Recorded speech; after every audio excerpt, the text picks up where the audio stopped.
Hello, അസ്സലാമു അലൈക്കും, നമസ്കാരം. അപ്പോൾ ഇന്ന് ഞാൻ ചെയ്യാൻ പോകുന്നത് നല്ല ടേസ്റ്റി ആയിട്ടുള്ളൊരു ചെട്ടിനാട് സ്റ്റൈലിലൊരു ചിക്കൻ കറിയുടെ റെസിപ്പിയാണ്. നമുക്ക് ചോറിലേക്കാണെങ്കിലും അതുപോലെ തന്നെ നമ്മുടെ അപ്പം, അതുപോലെ ചപ്പാത്തി, ഇതിലേക്കെല്ലാം തന്നെ നല്ല ടേസ്റ്റി ആയിട്ട് കോമ്പിനേഷനായിട്ട് കഴിക്കാൻ പറ്റുന്ന ഒരു ഡിഷ് കൂടിയാണ്. അപ്പോൾ എന്തായാലും നമുക്ക് ഒട്ടും തന്നെ വേവിക്കാതെ എങ്ങനെയാണ് ഈ ഒരു ഡിഷ് നല്ല ടേസ്റ്റോട് കൂടിയിട്ട് ഉണ്ടാക്കിയെടുക്കുന്നത് എന്നുള്ളത് നോക്കാം. അപ്പോൾ ഇത് ഞാനിവിടെ നമ്മുടെ ഈ ഒരു ചെട്ടിനാട് സ്റ്റൈലിൽ ചിക്കൻ കറി ചെയ്യാൻ വേണ്ടിയിട്ട് ഒരു മൺചട്ടിയാണ് എടുത്ത് വെച്ചിട്ടുള്ളത്. ഇത് നന്നായിട്ട് ചൂടായിട്ട് വരുന്ന സമയത്ത് നമുക്കിതിലേക്കൊരു 2 ടേബിൾ സ്പൂണോളം ഓയിൽ ഒഴിച്ചു കൊടുക്കാം. ഞാനിപ്പോൾ ഇവിടെ സൺഫ്ലവർ ഓയിലാണ് ഒഴിച്ചിട്ടുള്ളത്. ഇതിലേക്ക് നമുക്ക് കുറച്ച് കാര്യങ്ങളൊക്കെ ചേർത്തിട്ട് ഒന്ന് റോസ്റ്റ് ചെയ്തിട്ട് എടുക്കാറുണ്ട്. ഞാനിവിടെ വലിയ ജീരകം, അതുപോലെ തന്നെ ചെറിയ ജീരകം, കുരുമുളക്, പച്ചമല്ലി, അതുപോലെ വറ്റൽ മുളക്, ബേ ലീഫ്, അതുപോലെ ഏലക്ക, ഗ്രാമ്പൂ, പട്ട അതൊക്കെ എടുത്ത് വെച്ചിട്ടുണ്ട്. നമ്മൾ ഓയിൽ നന്നായിട്ട് ചൂടായി വരുന്ന സമയത്ത് ആദ്യം തന്നെ നമ്മൾ ചേർത്ത് കൊടുക്കാൻ പോകുന്നത് നമ്മുടെ വലിയ ജീരകം, അതുപോലെ തന്നെ ചെറിയ ജീരകം രണ്ടും നമ്മൾ 1/4 ടീസ്പൂൺ വീതമാണ് ഇതിലേക്ക് എടുത്തിട്ടുള്ളത്. ഇത് രണ്ടും ആദ്യം തന്നെ ഓയിലിലേക്ക് ചേർത്ത് കൊടുക്കുകയാണ്. കൂടെ നമ്മൾ കുരുമുളക്, ഫ്രഷ് ആയിട്ടുള്ള കുരുമുളകും കൂടെ ഒരു 1 ടേബിൾ സ്പൂൺ ചേർക്കുന്നുണ്ട്. അതുപോലെ തന്നെ ഫ്രഷ് ആയിട്ടുള്ള പച്ചമല്ലി അതുകൂടെ ഒരു 1 ടേബിൾ സ്പൂണോളം ചേർക്കുന്നുണ്ട്. ഇത് ഓയിലിൽ മീഡിയം ഫ്ലെയിമിൽ നമ്മളൊന്ന് ചൂടാക്കിയിട്ട് എടുക്കുകയാണ്. തീ നന്നായിട്ട് തന്നെ കുറച്ച് വെക്കുക. പ്രത്യേകിച്ചും മൺചട്ടിയിൽ ചെയ്യുകയാണെങ്കിൽ തീ നല്ലപോലെ തന്നെ കുറച്ച് വെച്ചിട്ട് വേണം റോസ്റ്റ് ചെയ്തിട്ട് എടുക്കാൻ. ഇതേ പച്ചമല്ലിയൊക്കെ ചേർത്തിട്ട് ഒന്ന് ചൂടാക്കി എടുത്തിട്ടുണ്ട്. ഇതിലേക്ക് ഞാനൊരു 8 വറ്റൽമുളക് ചേർക്കുകയാണ്. അതല്ലെങ്കിൽ നമ്മുടെ എരിവ് എങ്ങനെയാണോ അതിനനുസരിച്ചിട്ട് ആവശ്യമായിട്ടുള്ള വറ്റൽമുളക് ചേർത്ത് കൊടുക്കാം. ഇത് വറ്റൽമുളക് കൂടി ചേർത്തിട്ട് വീണ്ടും ജസ്റ്റ് ഒന്ന് സോട്ട് ചെയ്തിട്ട് കൊടുക്കുകയാണ്. ഇനി നമുക്ക് നെക്സ്റ്റ് ഇതിലേക്ക് ചേർക്കാനുള്ളത് നമ്മുടെ കറുകയിലയാണ്, അതായത് ബേ ലീഫാണ് ചേർത്ത് കൊടുക്കുന്നത്. കൂടെ നമ്മൾ 2 ചെറിയ കഷ്ണം പട്ട ചേർത്ത് കൊടുക്കുന്നുണ്ട്. അതിൻ്റെ കൂടെ ഒരു 4 ഗ്രാമ്പു ചേർക്കുന്നുണ്ട്. 2 ഏലക്ക ചേർത്ത് കൊടുക്കുന്നുണ്ട്. കൂടെ നമ്മുടെ ജാതിപത്രിൻ്റെ ഒരു ചെറിയൊരു പീസും കൂടെ ചേർക്കുന്നുണ്ട്. ഇത്രയും ചേർത്തിട്ട് വീണ്ടും നമ്മൾ ചെറിയ ഫ്ലെയിമിലൊന്ന് ചൂടാക്കിയിട്ട് എടുക്കുകയാണ്. ഇനി അടുത്ത് നമുക്ക് ഇതിലേക്ക് ചേർക്കാനുള്ളത് തേങ്ങയാണ്. ഞാനിവിടെ ഫ്രഷ് ആയിട്ടുള്ള തേങ്ങ ഒരു 1/4 കപ്പോളം ചിരകിയെടുത്ത് ചേർക്കുന്നുണ്ട്. അപ്പോൾ ഇതുകൂടെ ചേർത്തിട്ട് വീണ്ടും നന്നായിട്ട് തന്നെ നമ്മളൊന്ന് സോട്ട് ചെയ്തിട്ട് കൊടുക്കുകയാണ്. നമുക്കിത് നന്നായിട്ട് തന്നെ ഒന്ന് മൂപ്പിച്ചിട്ടെടുക്കണം. നല്ലൊരു മണം വരും നമ്മളിത് മൂപ്പിച്ചെടുക്കുന്ന സമയത്ത്. ആ ഒരു സമയമാകുമ്പോഴാണ് നമ്മളിതിൻ്റെ ഫ്ലെയിം ഓഫ് ചെയ്യേണ്ടത് കേട്ടോ. ഇതിലേക്ക് ഞാൻ കുറച്ച് ഫ്രഷ് ആയിട്ടുള്ള കറിവേപ്പില കൂടെ ചേർത്തിട്ട് വീണ്ടും നന്നായിട്ട് തന്നെ ഒന്ന് റോസ്റ്റ് ചെയ്തിട്ട് എടുക്കുന്നുണ്ട്. പിന്നെ നമ്മൾ ചേർത്തിട്ടുള്ള എല്ലാ ഐറ്റംസും നല്ലപോലെ തന്നെ റോസ്റ്റായി വന്നിട്ടുണ്ട്. നല്ലൊരു മണമൊക്കെ വരുന്നുണ്ട്. ഫ്ലെയിമൊക്കെ ഓഫ് ചെയ്തിട്ട് നന്നായിട്ട് ചൂടൊക്കെ പോയതിന് ശേഷം നമ്മുടെ മിക്സിയുടെ ജാറിലിട്ടിട്ട് നമുക്ക് നന്നായിട്ടൊന്ന് പേസ്റ്റ് ആക്കിയിട്ട് എടുക്കണം. വളരെ കുറച്ച് വെള്ളം ചേർക്കാം കേട്ടോ. നമുക്കിത് ഗ്രൈൻഡ് ചെയ്യുന്ന സമയത്ത് വളരെ കുറച്ച്, ഒരുപാട് കൂടി പോകരുത്. അപ്പോൾ നമ്മളിത് ആദ്യം തന്നെ ഒന്ന് അരച്ച് മാറ്റി വെക്കുക. അങ്ങനെ ആകുമ്പോൾ നമുക്ക് ഈ ഒരു കറി ചെയ്യുമ്പം പെട്ടെന്ന് എളുപ്പമായിട്ട് നമുക്ക് ചെയ്യാൻ വേണ്ടിയിട്ട് പറ്റും. ഇതടുത്ത് ഞാൻ വീണ്ടും ഒരു മൺചട്ടി എടുത്തിട്ട് സ്റ്റൗവിൽ വെച്ച് ചൂടാക്കി എടുത്തിട്ടുണ്ട്. ഇതിലേക്ക് വീണ്ടും ഞാൻ 2 ടേബിൾ സ്പൂണിൻ്റെ അടുത്ത് തന്നെ ഓയിൽ ഒഴിച്ച് കൊടുക്കുന്നുണ്ട്. ഓയിൽ നന്നായിട്ട് ചൂടായിട്ട് വരുന്ന സമയത്ത് ഒരു 1/4 ടീസ്പൂണിലും താഴെ നമുക്ക് ചെറിയ ജീരകവും അതുപോലെ തന്നെ 1/4 ടീസ്പൂണിലും താഴെ വലിയ ജീരകം കൂടെ ചേർക്കുന്നുണ്ട്.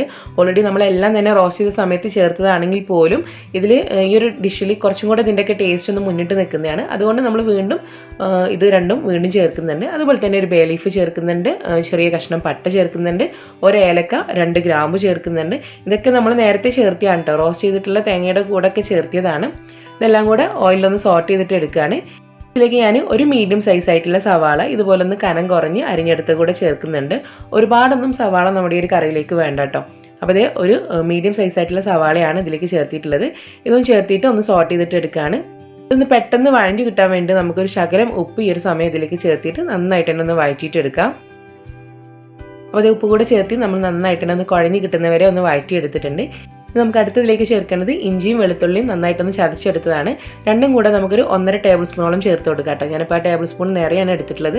1.5 ടേബിൾ സ്പൂണോളം ഇഞ്ചി വെളുത്തുള്ളി നല്ലപോലെ ഒന്ന് ചതച്ചെടുത്ത് ചേർത്ത് കൊടുക്കുകയാണ്. എന്നിട്ട് വീണ്ടും നന്നായിട്ട് തന്നെ ഒന്ന് സോട്ട് ചെയ്തിട്ട് എടുക്കുകയാണ്. എല്ലാം കൂടെ നന്നായിട്ട് അതിൻ്റെ ഒരു പച്ചമണമൊക്കെ ഒന്ന് മാറി കിട്ടുന്നവരെ ഒന്ന് വഴറ്റിയിട്ട് എടുക്കുകയാണ്. ഇതിലേക്ക് ഇനി നമ്മൾ ചേർക്കുന്നത് കുറച്ച് ഫ്രഷ് ആയിട്ടുള്ള കറിവേപ്പിലയാണ്. അതുകൂടെ ചേർത്തിട്ട് വീണ്ടും ഒന്ന് സോട്ട് ചെയ്തിട്ട് എടുക്കുകയാണ്. ഇനി അടുത്ത് നമുക്ക് ഇതിലേക്ക് ചേർക്കാനുള്ളത് തക്കാളിയാണ്. ഞാനിവിടെ ഒരു മീഡിയം സൈസ് ആയിട്ടുള്ള തക്കാളിയാണ് എടുത്തിട്ടുള്ളത്. അത് ഇതുപോലെ ഒന്ന് കനം കുറഞ്ഞ് ചെറുതായിട്ടൊന്ന് അരിഞ്ഞെടുത്തിട്ട് ചേർത്ത് കൊടുക്കുകയാണ്. അപ്പോൾ തക്കാളി കൂടെ ചേർത്തിട്ട് വീണ്ടും എല്ലാം കൂടെ നന്നായിട്ട് തന്നെ ഒന്ന് വഴറ്റിയെടുക്കുകയാണ്. അപ്പോൾ നമ്മൾ ചേർത്തിട്ടുള്ള സവാളയും അതുപോലെ തന്നെ തക്കാളിയും എല്ലാം തന്നെ നന്നായിട്ട് വഴണ്ടി കുഴഞ്ഞ് വന്നിട്ടുണ്ട്. ഈ ഒരു പരുവാകുമ്പോൾ നമുക്കിതിലേക്ക് മസാലപ്പൊടികളൊക്കെ ചേർത്ത് തുടങ്ങാം. ആദ്യം തന്നെ നമ്മൾ ചേർക്കുന്നത് ഒരു 1/4 ടീസ്പൂണോളം മഞ്ഞൾപ്പൊടിയാണ് ചേർത്ത് കൊടുക്കുന്നത്. ഇനി നമുക്ക് അടുത്തതിലേക്ക് ചേർക്കാനുള്ളത് നമ്മുടെ എരിവിന് ആവശ്യമായിട്ടുള്ള മുളക് പൊടിയാണ്. ഞാനിപ്പോൾ ഇവിടെ കാശ്മീരി മുളക് പൊടിയാണ് ചേർക്കുന്നത്. ഒരു 1 ടീസ്പൂൺ നിറയെ കാശ്മീരി മുളക് പൊടി ചേർത്ത് കൊടുക്കാം. നേരത്തെ നമ്മൾ തേങ്ങയുടെ കൂടെ വറ്റൽമുളകൊക്കെ ചേർത്തിയ കാരണം നല്ല എരിവുണ്ടാവും കേട്ടോ. പിന്നെ നമ്മൾ എക്സ്ട്രാ ഇവിടെയും കൂടെ ഒരുപാട് മുളക് പൊടി ഇടേണ്ട ആവശ്യമില്ല. ഇതിലേക്ക് ഞാൻ ഈ ഒരു സമയം ഒരു 1/4 കപ്പിൻ്റെ അടുത്ത് മാത്രം വെള്ളം ചേർത്തിട്ട് ഈ ഗ്രേവി ഒന്ന് റെഡിയാക്കിയിട്ട് എടുക്കുകയാണ്.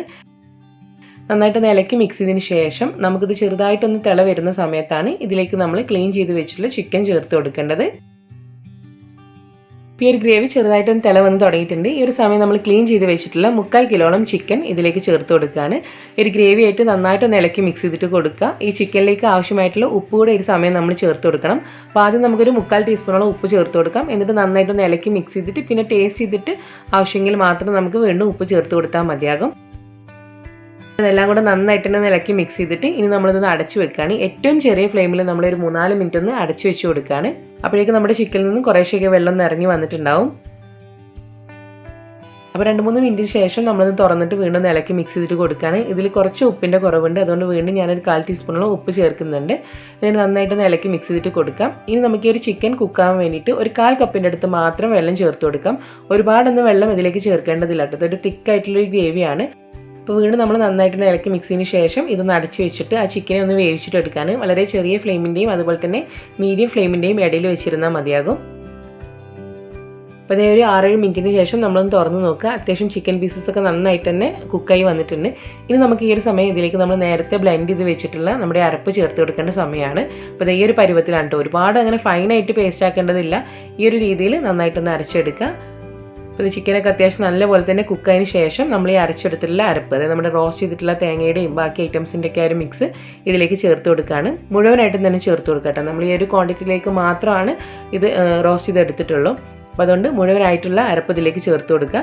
ഇത് നന്നായിട്ട് ചിക്കൻ്റെ ആ ഒരു ഗ്രേവിയോട് കൂടിയിട്ട് നന്നായിട്ട് തന്നെ ഒന്ന് മിക്സ് ചെയ്തിട്ട് എടുക്കുകയാണ്. നല്ലപോലെ ഇത് മിക്സിന് ശേഷം ഇത് ബാക്കി നമ്മുടെ മിക്സിയുടെ ജാറിൽ കുറച്ചൊക്കെ ബാക്കി നിൽക്കുന്നുണ്ടാകും. അതിലേക്ക് വളരെ കുറച്ച് വെള്ളം ചേർത്തിട്ട് നന്നായിട്ടൊന്ന് കുലുക്കിയെടുത്തിട്ട് അതുകൂടെ അതിലേക്കൊന്ന് ഒഴിച്ചു കൊടുക്കുകയാണ്.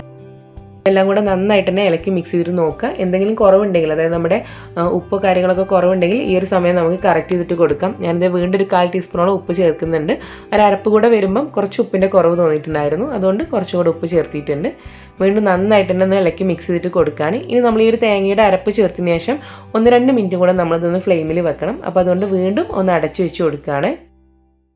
ഇതൊരു ചെറിയ ഫ്ലെയിമിൽ ഞാൻ 2-3 മിനിറ്റ് വെച്ചപ്പോഴത്തേക്ക് അത്യാവശ്യം നന്നായിട്ട് തിള വന്നിട്ടുണ്ട്. അതുപോലെ തന്നെ ആ ഒരു ഓയിലൊക്കെ ഒന്ന് സെപ്പറേറ്റ് ചെയ്ത് വന്നിട്ടുണ്ട്. മുകളിൽ നമുക്ക് കാണാൻ വേണ്ടിയിട്ട് പറ്റും. ചെറുതായിട്ട് ഇങ്ങനെ ഓയിലൊക്കെ ഇങ്ങനെ തെളിഞ്ഞ് നല്ലൊരു മണവും കാര്യങ്ങളൊക്കെ വരുന്നുണ്ട്. ഈ ഒരു സമയമാകുമ്പോഴത്തേക്ക് നമുക്കിതിൻ്റെ ഫ്ലെയിം ഓഫ് ചെയ്യാം. അതുപോലെ തന്നെ കുറച്ച് ഫ്രഷ് ആയിട്ടുള്ള കറിവേപ്പില കൂടെ ഇതിലേക്ക് ചേർത്തിട്ട് നമുക്ക് വീണ്ടും ഇതിനൊന്ന് അടച്ചു വെച്ച് കൊടുക്കാം. എപ്പോഴാണോ നമ്മൾ സെർവ് ചെയ്യുന്നത് ആ ഒരു സമയം തുറന്നു കഴിഞ്ഞാൽ കുറച്ചുകൂടെ നല്ല ഫ്ലേവറും ടേസ്റ്റും ഒക്കെ കിട്ടും. അപ്പോൾ നല്ല ടേസ്റ്റി ആയിട്ടുള്ളൊരു ചെട്ടിനാട് സ്റ്റൈലിലൊരു ചിക്കൻ കറിയാണ്. നിങ്ങൾ മസ്റ്റായിട്ട് ഒന്ന് ട്രൈ ചെയ്തിട്ട് നിങ്ങളുടെ ഫീഡ്ബാക്ക്സ് അറിയിക്കുക. വീഡിയോ ഇഷ്ടമായി കഴിഞ്ഞാൽ ലൈക്ക് ചെയ്യാനും നിങ്ങളുടെ ഫ്രണ്ട്സിലേക്കും റിലേറ്റീവ്സിലേക്കും ഷെയർ ചെയ്ത് കൊടുക്കാനും മറക്കരുത്. അപ്പോൾ ഇൻഷാല്ലാ നമുക്ക് അടുത്ത വീഡിയോ ആയിട്ട് കാണാം. താങ്ക്